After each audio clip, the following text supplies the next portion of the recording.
खुशी हुई, बहुत सारे परिचित चेहरे मैं मेरे सामने देख रहा हूं।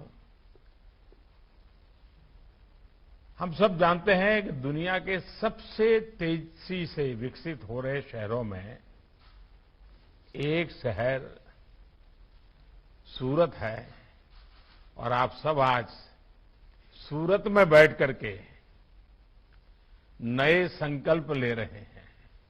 आप सबका बहुत बहुत अभिनंदन। कुछ महीने के अंतराल में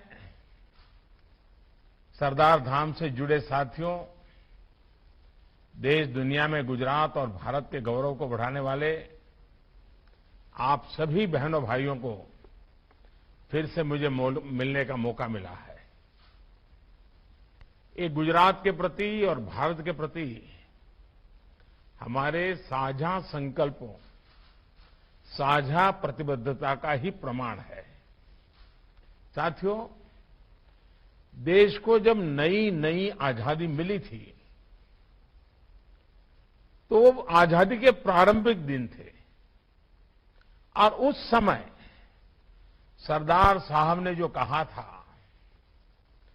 और उन मुश्किल भरे हालात में सरदार साहब के शब्दों की ताकत देखिए। उन्होंने कहा था, भारत में संपदा की, वेल्थ की कोई कमी नहीं है। हमें बस अपने दिमाग, अपने संसाधनों को इनके सदुपयोग के लिए लगाना होगा। मैं कहता हूं कि आजादी के मुकाबले में आने वाले 25 सालों के लिए जब हम एक संकल्प के साथ निकले हैं तो सरदार साहब की इस बात को हमने कभी भूलना नहीं चाहिए। आज भारत के पास इतना कुछ है, हमें बस अपने आत्मविश्वास को, आत्मनिर्भरता के अपने जज्बे को मजबूत करना है। ये आत्मविश्वास तभी आएगा जब विकास में सबकी भागीदारी होगी, सबका प्रयास लगेगा। साथियों, बीते 8 सालों में देश में बिजनेस का, उद्यम का, क्रिएटिविटी का एक नया विश्वास जगाने का प्रयास किया जा रहा है। अपनी नीतियां, अपने एक्शन के माध्यम से सरकार का निरंतर प्रयास है कि देश में ऐसा माहौल बने कि सामान्य से सामान्य परिवार का युवा भी एंटरप्रेन्योर बने, उसके सपने देखे, वो एंटरप्रेन्योरशिप पर गर्व करे। Make in India, make for the world, इसको नए भारत की नई संस्कृति बनाने के लिए मैं समझता हूं काम किया जा रहा है। इसलिए आधुनिक कनेक्टिविटी के इंफ्रास्ट्रक्चर के विकास, नए शहरों के निर्माण,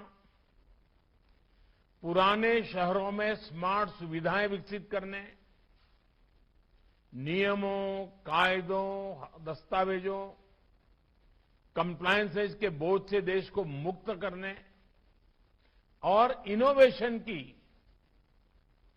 आइडिया की हैंड होल्डिंग, ऐसे सभी कामों पर एक साथ काम किया जा रहा है। साथियों, मुद्रा योजना आज देश के उन लोगों को भी अपना बिजनेस करने का हौसला दे रही है जो कभी इसके बारे में सोचते भी नहीं थे।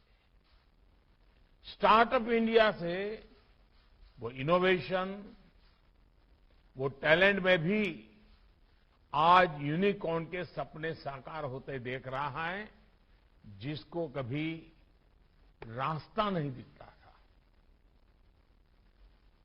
प्रोडक्शन लिंक इंसेंटिव यानी पीएलआई योजना ने पुराने सेक्टरों में तो मेक इन इंडिया का उत्साह तो भरा ही है, सेमीकंडक्टर जैसे नए सेक्टर्स के विकास की संभावनाएं भी उभर करके सामने आ रही है। अब देखिए, कोरोना काल की अभूतपूर्व चुनौतियों के बावजूद देश में एमएसएमई सेक्टर आज तेजी से विकास कर रहा है। लाखों करोड़ रुपए की मदद देकर एमएसएमई से जुड़े करोड़ों रोजगार बचाए गए और आज ये सेक्टर नए भारत की ग्रोथ स्टोरी से अपने आप को जुड़ा महसूस करता है। पहली बार उसको भी पीएम स्वनिधि योजना से फॉर्मल बैंकिंग सिस्टम में भागीदारी मिली है।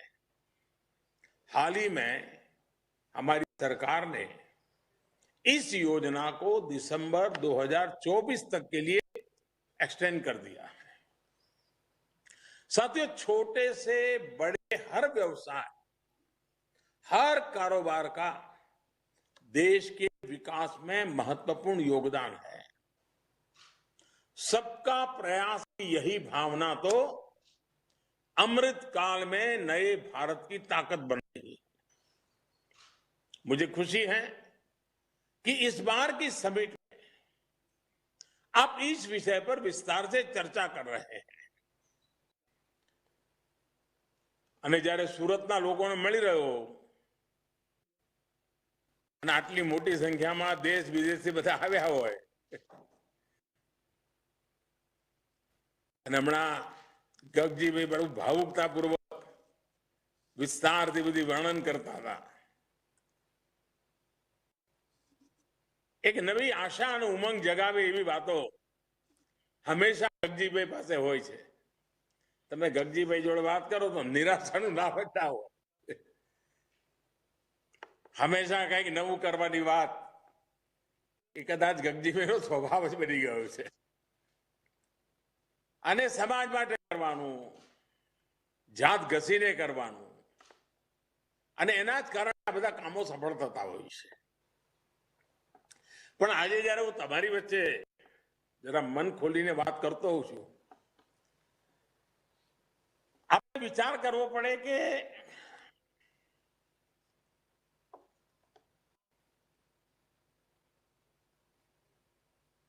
માત્ર જમીનો લેવી અને વેચવી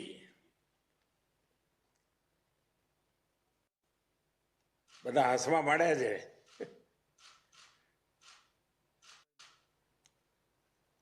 કોઈ એ કામ કરે મને વાંધો નથી, પણ એ જ કરવાનું છે। પછી મોટી મોટી યોજનાઓ અને મોટી મોટી સ્કીમો ને પછી આટલા ફ્લેટ બનાવીશું ને આટલા બંગલા બનાવીશું ને, ચલો એ પણ એક કામ છે। હીરાની દુનિયામાં તો આપણે હીરા બન્યા ગયા, પણ હું આજે કંઈક જુદા ક્ષેત્રોમાં તમને લઈ જવા માંગુ છું અને મને ખાતરી છે કે ગગજીભાઈ મને બરાબર સમજે છે એટલે ગગજીભાઈ બરાબર પકડશે। ભલે આપણે આ સમિટ દર 2 વર્ષે કરતા હોઈએ, પણ મારું એક સૂચન છે ગગજીભાઈ કે એક 10-15 ગ્રુપ બનાવો સમાજના અને એમાં 25-30% વડીલો હોય જે અનુભવી છે અને 40-50% તરવરિયા જવાનો જેમની પાસે નવી દુનિયાની ખબર છે અને એમને વિષયો વહેંચી દો અલગ અલગ કે ભાઈ બતાવો આ વિષયમાં આપણે ગુજરાતમાં આગળ વધવું હોય અથવા દેશમાં આગળ વધવું હોય તો દુનિયામાં શું છે, એના માટે રો મટીરિયલનું શું છે, માર્કેટનું શું છે, સરકારની નીતિઓમાં શું વાંકા પડે એવું છે, વાંધો પડે એવું શું છે, આનું બરાબર એક એક વિષય લઈને કામ કરે। અને સરકારને પણ આજે તમારું નાનું ગ્રુપ હોય એમ્પાવર ગ્રુપ, એ સરકારને નીતિઓ બનાવવા માટે થઈને ડોક્યુમેન્ટેશન કરે।